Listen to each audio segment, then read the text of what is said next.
हसन खानदान की बेटी इकरा हसन इस बार कैराना से लोकसभा का चुनाव लड़ रही हैं। दिल्ली में पली बड़ी और लंदन में पढ़ी इकरा कैराना में बिल्कुल घुल मिल चुकी हैं। क्षेत्र में 40 साल से उनका परिवार राजनीति में सक्रिय है, लेकिन इकरा हसन ने बहुत ही कम समय में अपनी खुद की भी पहचान बनाई है। लोग कहते हैं कि वो इकरा को पहचानते हैं। शादी समारोह में भी वो शिरकत करती हैं। पिछले विधानसभा चुनावों में उनके भाई नाहिद हसन जेल में थे, तो इकरा ने ही उनके चुनाव प्रचार की बागडोर संभाली थी और अपने भाई को जितवाया भी। जनता में उनकी पैठ देखकर जयंत चौधरी ने ही उनका नाम सामने रखा था अखिलेश यादव के सामने, और उनके नाम पर मुहर भी लग गई। इकरा हसन पूर्व में जिला पंचायत सदस्य पर अपनी किस्मत आजमा चुकी हैं, लेकिन उसमें उन्हें हार का सामना करना पड़ा था। भाजपा के प्रदीप चौधरी अभी यहां से सांसद हैं और उन्हें दोबारा टिकट भी मिला है। 2018 के बाईपोल चुनाव में तबस्सुम हसन ने भाजपा की मृगांका सिंह को हरा दिया था। मृगांका सिंह की बार बार हार से परेशान होकर भाजपा ने दूसरे गुज्जर नेता प्रदीप चौधरी पर दांव लगाया और उन्होंने निराश नहीं किया। प्रदीप चौधरी जहां दिल्ली की लोकसभा में तो बहुत अधिक नजर आते हैं, सवाल भी खूब पूछते हैं, सांसद निधि भी खर्च करते हैं, लेकिन कैराना के लोगों का कहना है कि वो क्षेत्र में अधिक नहीं दिखे। सोशल मीडिया पर भी वो बहुत एक्टिव नहीं है। उनकी इन कमजोरियों को इकरा हसन ने खूब भुनाया है। इकरा जनसंपर्क और वाक्पटुता में माहिर हैं, सोशल मीडिया पर भी एक्टिव हैं।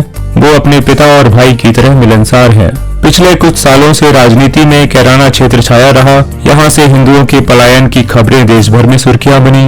भाजपा ने लोगों के पलायन का मुद्दा जोर शोर से उठाया। उत्तर प्रदेश में सत्ता में आने के बाद लोगों की मदद भी की। कई लोग वापस लौटकर भी आए। पुलिस व्यवस्था दुरुस्त करने के साथ ही यहाँ पर एक पीएसी बटालियन भी स्थापित की। क्षेत्र के समाजवादी लोगों का कहना है कि मुद्दा हिंदू मुस्लिम नहीं बल्कि कानून व्यवस्था का था। लोग रंगदारी से बहुत परेशान थे। जब किसी से पैसे मांगे जाते तो देने पड़ते थे, नहीं तो दिन दहाड़े बदमाश गोली मार देते थे। कैराना जहां दिल्ली से 2 घंटे की दूरी पर है, वहीं पानीपत से तो केवल आधा घंटा लगता है, लेकिन यहाँ फैक्ट्री लगाने से उद्यमी डरते हैं। वजह वही रंगदारी। खैर, पुलिस ने रंगदारों के खिलाफ मुहिम चलाई। मुकीम के गैंग को नेस्तनाबूद किया। साबिर जहां पुलिस एनकाउंटर में मारा गया, वहीं मुकीम जेल में गैंगस्टरों की आपस की लड़ाई में मारा गया।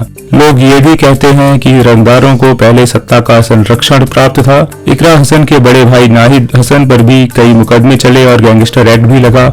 हालांकि उनकी खराब होती सेहत को देखते हुए उन्हें जमानत मिल गई। अगर भाजपा को यहां 2019 वाला परिणाम दोहराना है, तो 2019 की ही तरह बड़े बड़े कद्दावर नेताओं को कैराना की भूमि पर कदम रखना होगा। नरेंद्र मोदी जी, अमित शाह, योगी आदित्यनाथ के साथ साथ जाट वोटों की लामबंदी के लिए जयंत चौधरी को भी। इसके साथ ही गंगोह और शामली क्षेत्र में फिर से अच्छा प्रदर्शन करना होगा। पिछले लोकसभा चुनाव में इन्हीं क्षेत्रों के दम पर प्रदीप चौधरी लोकसभा पहुंचे थे।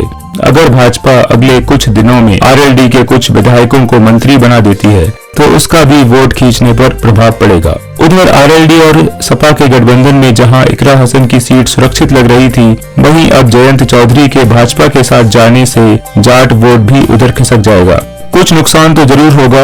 इकरा हसन के खेमे को इसकी क्षतिपूर्ति के लिए कुछ योजना बनानी पड़ेगी। कैराना मुस्लिम बाहुल्य क्षेत्र है, इसलिए हसन परिवार हमेशा टक्कर में तो रहता है, लेकिन जीत के लिए और भी गणित लगाना होगा। खैर, इसमें तो कोई शक नहीं कि इस बार प्रदीप चौधरी और इकरा हसन में कांटे का मुकाबला होगा।